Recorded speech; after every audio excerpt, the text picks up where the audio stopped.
this is Taff coming in with another Taff's Word, and I'm fresh from the latest Supporters Club quiz, which has completely fried my brain.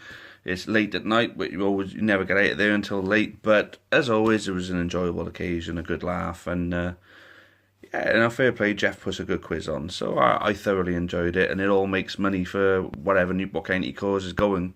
At the particular time, I think this one was going towards the club, but I'm not 100% sure. But always try to make a point of supporting every function of every supporters group that I can.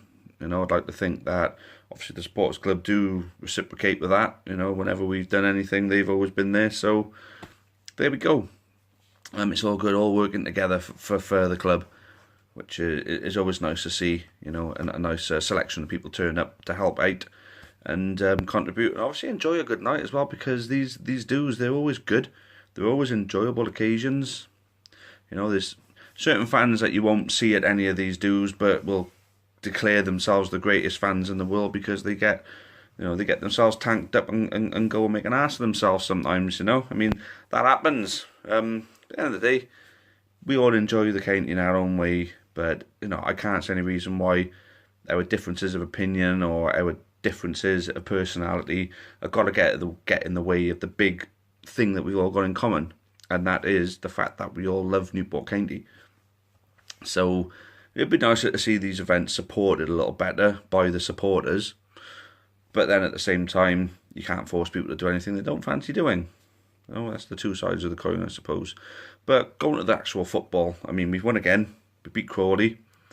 We're in a playoff place at the moment, sitting in 7th, which is a damn sight better than where we were last season, because I looked at a table after 10 games and we were sitting on 6 points, and I think this is the point where Feeney ended up getting the chop after the loss against Grimsby, I believe it was. And talking to Warren Feeney, I didn't go to Crawley because work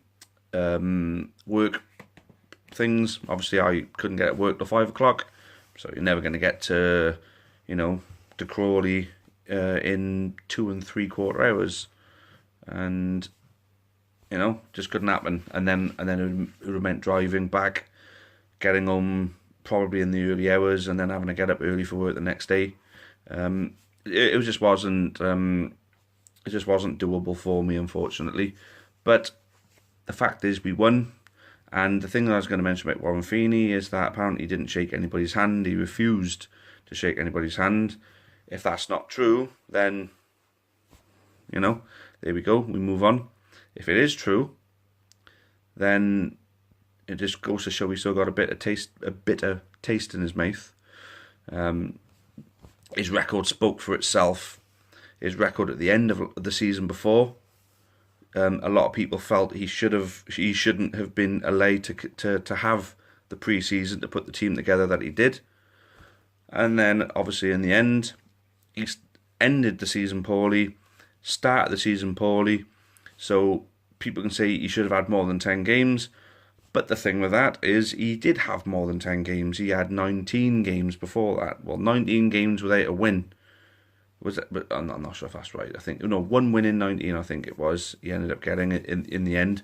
And if it wasn't for York and Dagenham having such bad seasons that year, he may have taken us down. Obviously, I think the board see it as a poor decision on their part for giving him the job in the first place, a little out of his depth. Better off as an assistant manager, which I do wish him all the luck in the world. And being as I grew up with Liverpool, I quite like Harry Kewell. I don't like him as much anymore after his comments. I think it was a sugar-coated swipe at us, obviously designed to make it look as though he was complimenting us for getting the better of him, but then criticising our style of play, mocking our style of play. End of the day, our style of play beat his team. Doesn't matter what style of play you've got, and that's something we've had to learn in League Two, is that you don't win games by trying to be over clever with your football.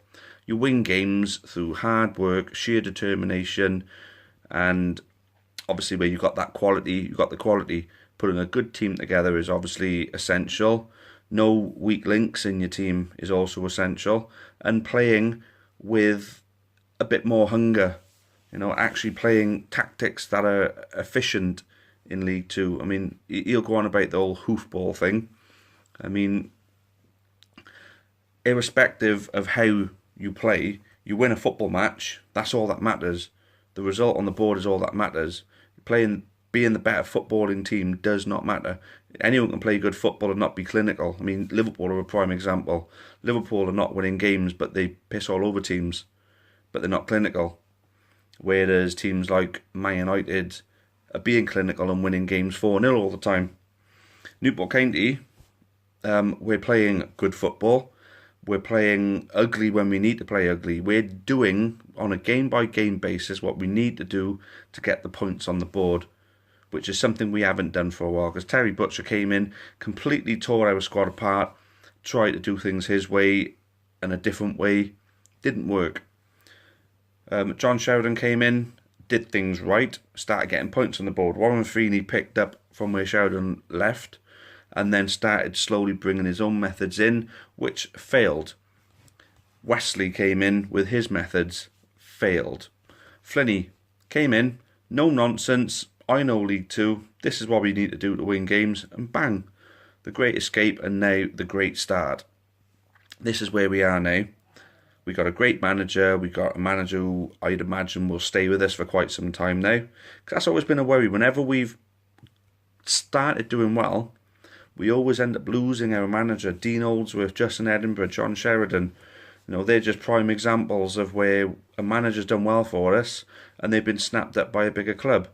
Michael Flynn is a different sort of scenario. It's a different scenario.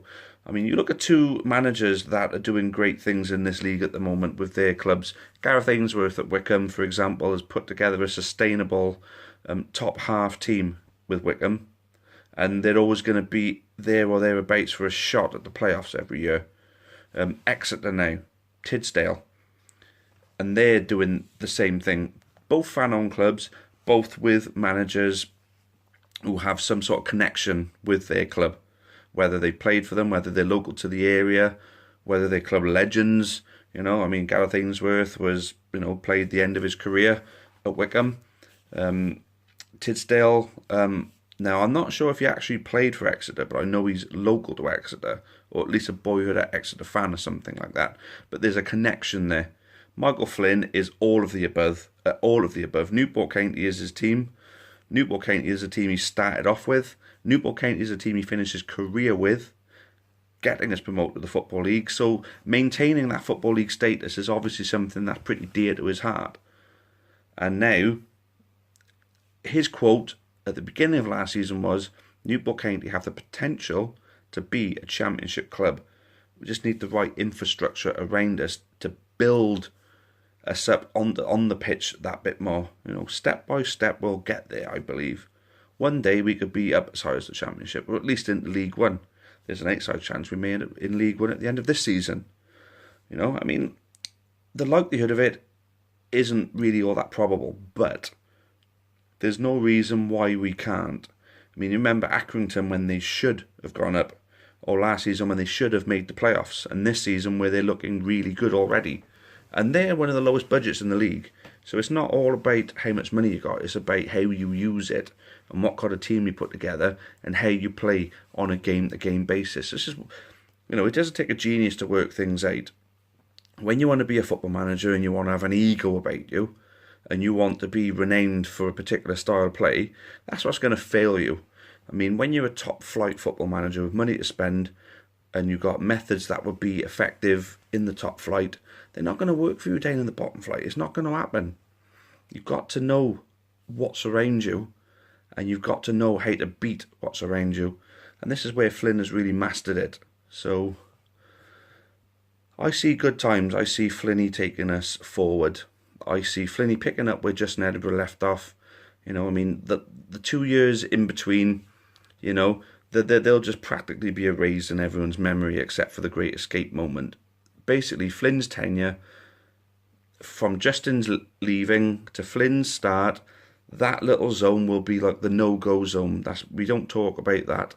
The only time it's worth bringing up is if someone like Graham Wesley gets a job in League Two and ends up coming back to Rodney Parade and has the warmest of warm welcomes.